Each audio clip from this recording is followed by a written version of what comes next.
ignition.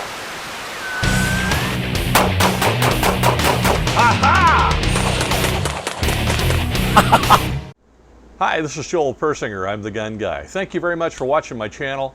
I really do appreciate it. I've done a couple of videos now here on the M1A or M14 variant type rifle. And I've got a different one here because, as I've mentioned before, there are many companies that make these. This is one that was made by ArmsCorp. Now, before I get started with ArmsCorp, that's AMRSCORP. That is a different company than ArmsCorp. ARMSCOR. ArmsCorp, if I'm right, is a company that makes 1911s and imports them, I think, from the Philippines. That's a completely different company. ArmsCorp, C-O-R-P, is the company that made what they called the ArmsCorp M14. Now, I say M14, but that's not what you think of when you think of an M14. This is a civilian variant, a semi-automatic version of the classic military M14 rifle. They called it an M14, but it does not have the select fire switch. It does not fire fully automatic or 3-round burst or any of those kind of things. It is a semi-automatic firearm. It goes bang. Each time you press the trigger, it fires 1 round. That's it. But they are made extremely well. Now, you're not going to get a new one, unfortunately, because ArmsCorp, as far as I can find out, has been out of business for a while. You still will find a website under ArmsCorp, but it's just parts. As far as I know, they're not doing anything but selling parts for these things. And I'm not even sure it's the same company, but the actual company that made the M14 for ArmsCorp, that company is defunct and not around anymore. So you'll find the rifles on the used market.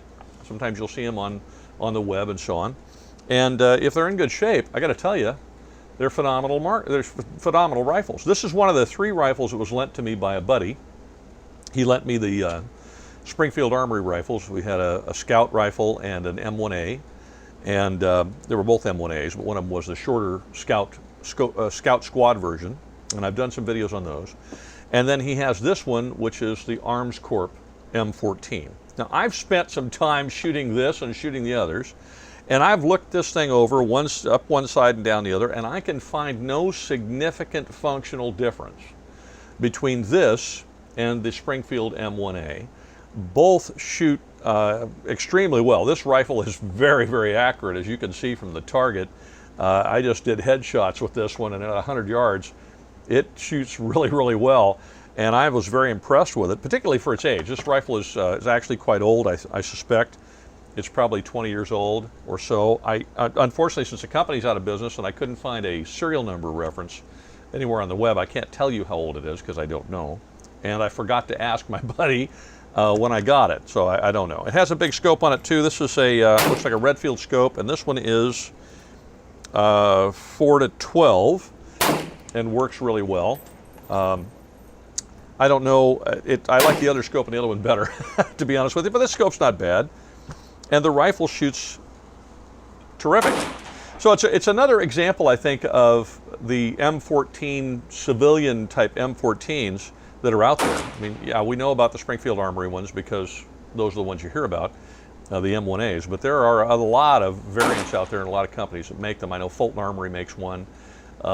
And they can, you know, depending on how you want them made, and particularly with the receivers, whether it's cast or not, they get pretty pricey. You know, they're kind of pricey when they're cast, to be honest with you, but they get pricier still if you want a match grade rifle, and you know, depending on what you want to do with it. And these things, because they've been around a while and they've been very, very popular for, I think, for very good reasons, because they're outstanding rifles, there's a whole lot of aftermarket stuff you can do with them. And in fact, if you're in a state other than a restrictive state like the state of California, you can actually get some very cool stocks for them. I have a buddy that I got to go out to Yuma to look at his rifle, and we're going to look at it with the wood stock, and we're going to swap the stock out, and he's going to put in, I think, an Archangel stock on it that I got from Optics Planet. And but I got to go to Yuma to meet him out there to shoot his rifle, because his rifle, because it has a flash hider on it, is not legal in this state, first of all. And then secondly, even without that, the minute I put the pistol grip stock on it, it's not legal. This is the nonsensical, idiotic laws that we have in states like California. Somehow the rifle becomes more dangerous when I put a different stock on it.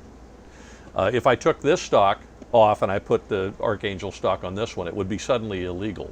in the state of California, because then it would be an assault weapon. Ooh. Go figure. Don't ask me. I cannot figure out the logic behind it. I don't think there is any. However, in California, if you leave the wood stock on these, and you were able to find one of these in the used market and pick it up, you'd have a great rifle. You leave the wood stock on it, make sure it has a compensator on it, not a flash hider, and you've got a completely legal, very capable fighting rifle.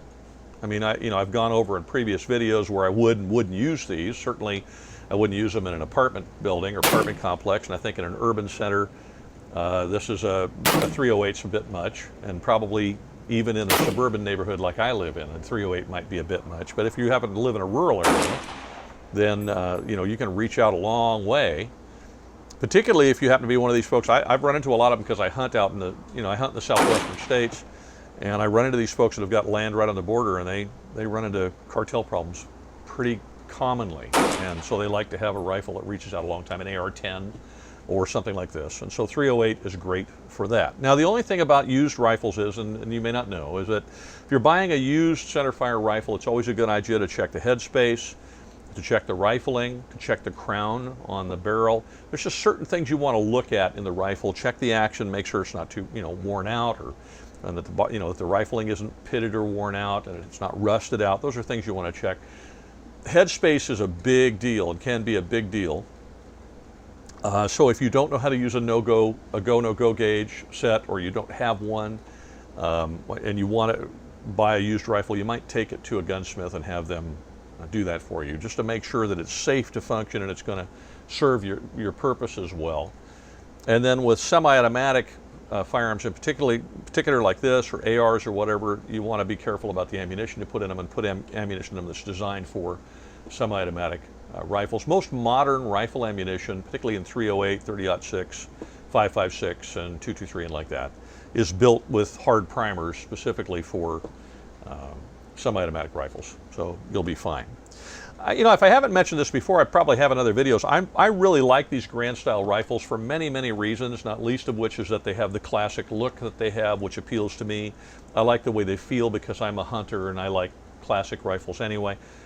But there's also the fact that somehow in these particular Grand style rifles, they're just soft shooters. Even though you're launching a 308 downrange, and that's a pretty powerful round, it doesn't beat the snot out of you when you shoot it. Part of it is the fact that these are, they're heavy, okay? They just are, they're heavy, and that sucks up some of the recoil, and then the fact that the gas operating system sucks up the recoil. They're very soft shooting rifles. In fact, I would say among the 308s I've shot, some of which have a reputation for being soft shooters, this is probably the softest shooting 308, the M14 variants that I've run into. They are just a joy to shoot in every respect. The other thing I have not mentioned about them is, and one of the reasons I like the Grand Actions, is they're simple. There's not a lot going on. You got a bolt, and that's it. There's no forward assist and then a bolt release and then and all this other stuff. There's not a lot of stuff to do with it. There's just not a lot going on. It's pretty simple. Rack the bolt and away you go. And if the bolt's locked back, give it a little tug and let go, and away you go. It's just really, really simple. And it is a reciprocating bolt. So every time you press the trigger, the bolt's going to go back and forth, unlike an AR-15 where the bolt doesn't do, you don't have the reciprocating charging handle. So it's the charging handle, you're going to see it move. You won't see that move in an AR. And so it's, that's a little different too. And then the safety is right here where the trigger is. So push it out with your finger, push back, and and the gun goes bang. Some people really like that, some people don't. There's a lot of reasons either way. I really like that. To me, that's where the safety ought to be, but it does cause you to have your finger in the trigger guard when you're taking the safety off. So that's one of the reasons people sometimes don't like them. But it's, very simple, easy to use, simple to teach somebody how to use, and simple to learn, and doesn't require a whole lot of rocket science or classes or brain surgery classes to get the gun to run and shoot it well. And as I said, they're extremely functional. So with ArmsCorp, I'm going to tell you, they have a reputation of having made a very good rifle. That's what this is. And equally as good as the Springfield or other like rifles. So if you happen to see one in the used market and it's an ArmsCorp, You can't go wrong with it as long as it's in good shape. And like I said, you want to have somebody take a look at it if you're not going to do it yourself. And take a good look at the rifling, take a good look at the chamber, make sure the head spacing is correct and that it functions properly and it's running properly. And, you know, by George, you're going to have yourself a rifle that's really going to serve you well. And it is, again, in restrictive states because of the way they're built. Oftentimes, as in California, they're completely legal. So I'm going to look at some other California compliant or California legal options as I discover them. And there are a few more out there, but I've covered a bunch for you. This is one additional one. These can be kind of pricey, so if you've got the budget for them, they're a great buy. If you don't have the budget for them, you're like me or you're broker than me. I'm kind of broke, but if you're broker than me, you're not going to be buying one of these, and I'm not going to be buying one of these. So you've got to be, you know, making some pretty good money, or you're going to have to squirrel it away for a long time. They can be a little pricey. What these go for on the used market, I don't know, and I didn't check. But if you want to look up an ArmsCorp, ArmsCorp M14, you might find them on GunBroker or whatever, and you get an idea. Thank you very much for watching. Have a great week. Please support the channel if you wouldn't mind. We could sure use it. It helps us to make videos for you and to pay for things like the hunting trip I'm going on to make a little video for you and the other things that we're doing. So any help would be deeply appreciated. You can drop a tip in the jar if you want. Go to the website at GunGuy.tv and go to the donate button. You can sign up on Patreon as a patron for as little as $1 a month, and that will help us a ton, and you get some great premium content that way as well. You can also shop on the GunGuy TV store. You can use our Amazon link to shop Amazon. There's lots of things you can do, and all the links are in the description. We try to provide you with lots of benefit for helping out the channel rather than just asking you for money. So there's some ways that you can help us out. Obviously, YouTube revenue is pretty much dried up, so we're almost entirely donation and viewer supported. So I ask you to consider that and maybe help us out. Have a great week.